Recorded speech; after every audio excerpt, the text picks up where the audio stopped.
Bonjour à tous, j'espère que vous allez bien. Aujourd'hui, on va faire une mise au point générale du marché suite au mouvement très intéressant du jour. Allez, c'est parti. On va commencer comme d'habitude avec le Bitcoin contre le dollar. Lors de notre précédent brief, on avait bien remarqué que le cours avait rebondi au contact des 0.3822 Fibonacci, ce qui montrait que malgré qu'on avait des structures de M de retournement baissier précédemment formées, nous restons toujours sur un mouvement tendanciel haussier et nous pouvions alors s'attendre à revoir le Bitcoin remonter d'ici peu de temps.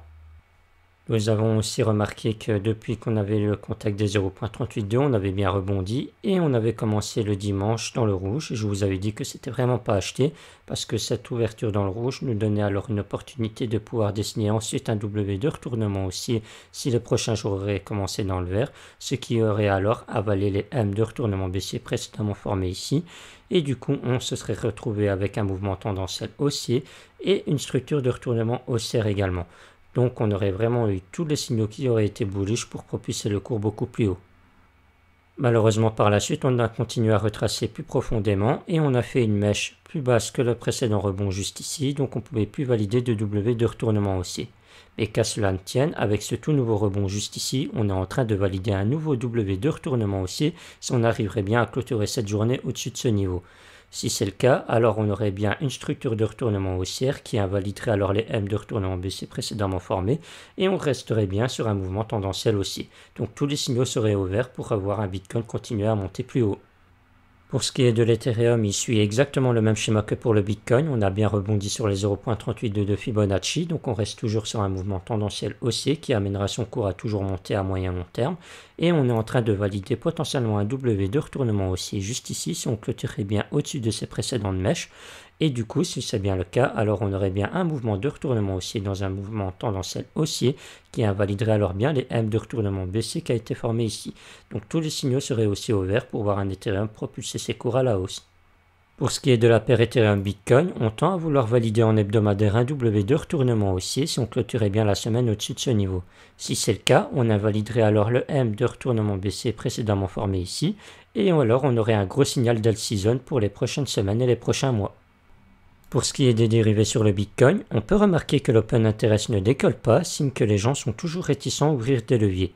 On peut aussi remarquer que le funding reste à plat, ce qui tend à montrer que personne n'est en FOMO sur le cours. Et c'est encore plus validé en regardant le spread qui lui reste aussi à plat, donc on a vraiment tous les signaux au vert pour continuer à monter le cours plus haut, puisque le train n'est pas encore trop chargé par des liquidations en levier. Pour ce qui est des dérivés sur l'Ethereum, c'est différent du Bitcoin. En effet, ici on peut remarquer que l'open interest remonte à nouveau, on a aussi un funding qui remonte et un spread qui reprend une tendance haussière. Donc ça veut dire qu'il y a de plus en plus de gens qui recommencent à ouvrir des positions en long sur l'Ethereum, ce qui crée alors des liquidations ici plus bas. Du coup, il va falloir vraiment faire attention parce que si ça commence à vraiment trop FOMO sur les leviers sur l'Ethereum, il y a quand même un gros risque qu'on vienne liquider tous ces gens qui sont entrés ici trop tardivement. Donc on pourrait potentiellement avoir un petit retracement pour potentiellement remonter plus haut, là où le Bitcoin lui peut continuer à avoir une montée saine tant qu'il n'y a pas ce phénomène de FOMO qu'on est en train de voir sur l'Ethereum. On va terminer comme d'habitude avec des données on-chain. Ici, je vous ai mis le graphique du nombre de bitcoins que détiennent les échangeurs en pourcentage par rapport à tous les bitcoins existants. Et on peut remarquer que le cours continue à descendre, ce qui tend à montrer que le marché retire de plus en plus de bitcoins des échangeurs pour les mettre dans leur propre wallet. Tout ceci crée alors une rareté de plus en plus forte, ce qui devrait à terme alimenter la hausse du prix du bitcoin. Pour ce qui est de l'Ethereum, c'est exactement pareil, donc à moyen long terme, les cours devraient continuer à monter plus haut du fait que ces deux actifs deviennent de plus en plus difficiles à acheter. En conclusion, on peut remarquer que les cours reprennent une structure haussière qui devrait propulser leur cours à la hausse. On remarque également qu'on a un gros signal d'alt season qui tend à se valider, ce qui veut dire que les plus gros gains futurs seront faits sur les altcoins et non sur le Bitcoin. Au niveau des dérivés, le Bitcoin n'a actuellement rien à craindre pour sa montée, mais il faudra regarder du côté de l'Ethereum que ça ne FOMO pas trop, au risque d'alimenter un retracement pour dégager tout le monde.